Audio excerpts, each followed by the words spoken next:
Okay, so I really should be sleeping now, but I decided that, I'm leaving for Mexico in a few hours, so might as well make one more video, huh?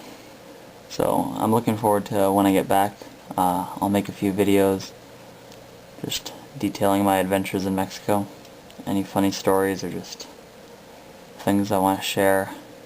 It's going to be really fun. I haven't been getting excited at all, really, until a few hours ago. Maybe it was all the caffeine that I was drinking, all the coffee at McDonald's to keep me awake. Or maybe it's just finally hitting me that I'm actually going to be in Mexico. I lost my journal from Mexico, where I was writing all my stuff, and I lost it a few months ago and I was so disappointed, but I just found it.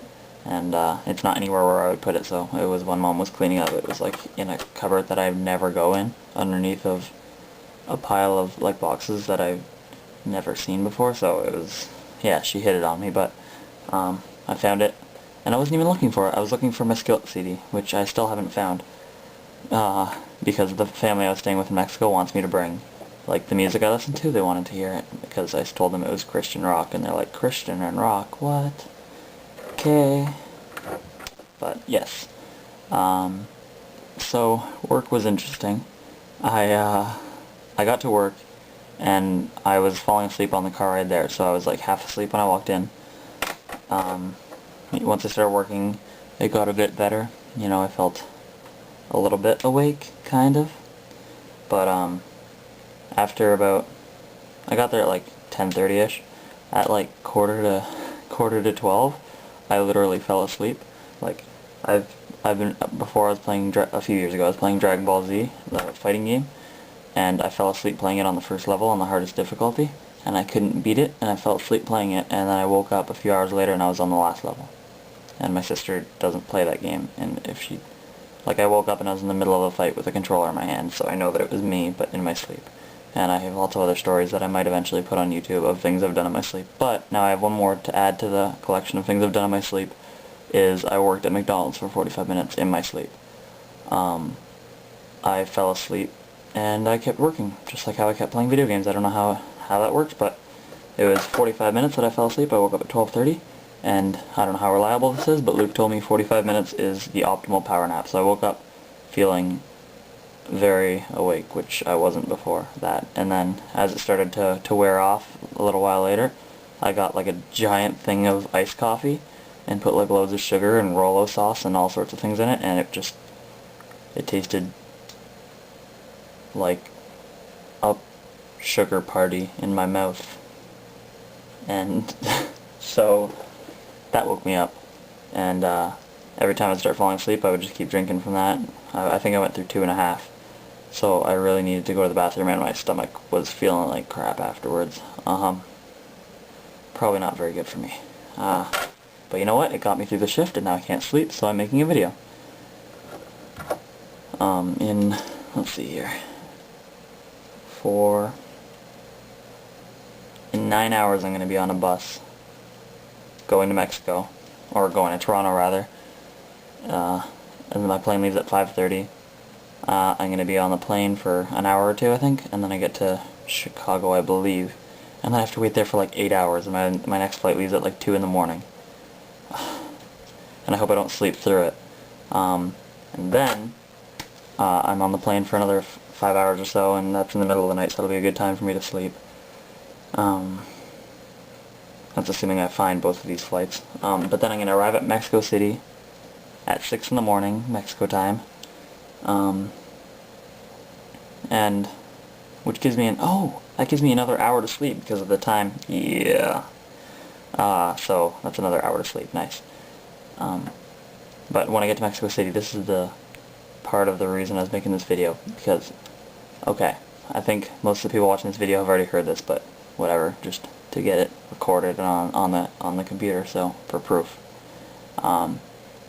When I was little, my dad apparently tried to kidnap me a few times, and threatened that he was going to take me to, like, kidnap me and my sister and take us to Mexico and hold us there.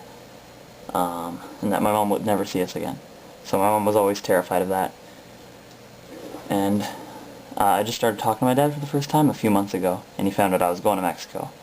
and my mom told me don't tell him where you're staying or anything like that, so I didn't.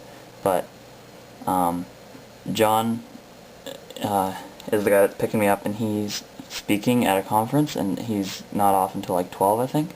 Or, like, gonna leave the conference till 12, and then pick me up at 6. That's just a bit ridiculous, because it's a long car ride to the airport, too, so I can't do that to him. So I'm going to be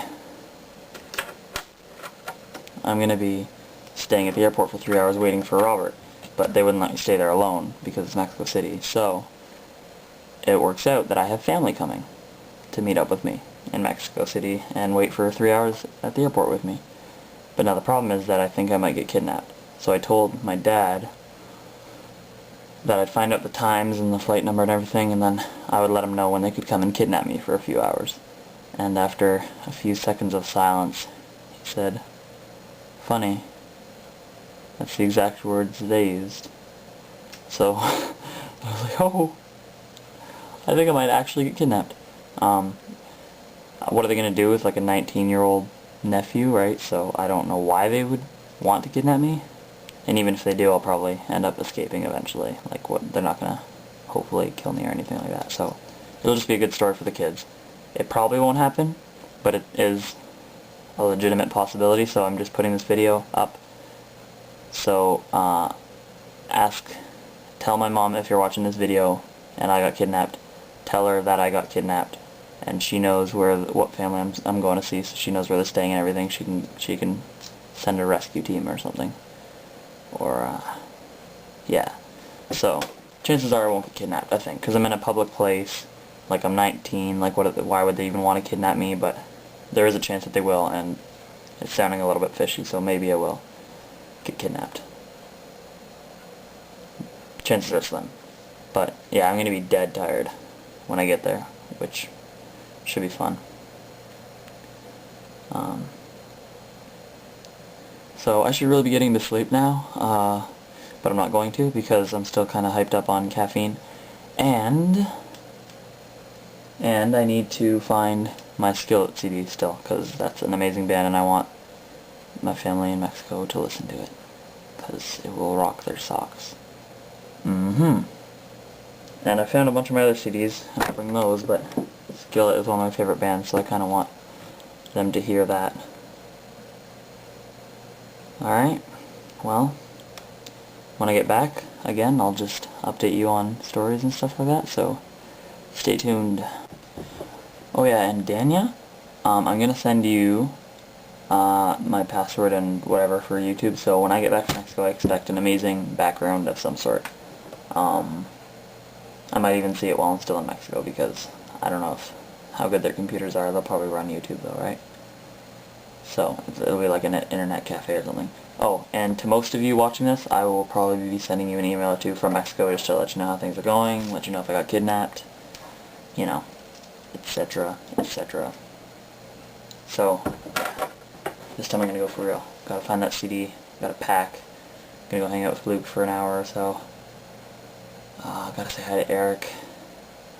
Gotta maybe sleep, maybe just drink more coffee or something.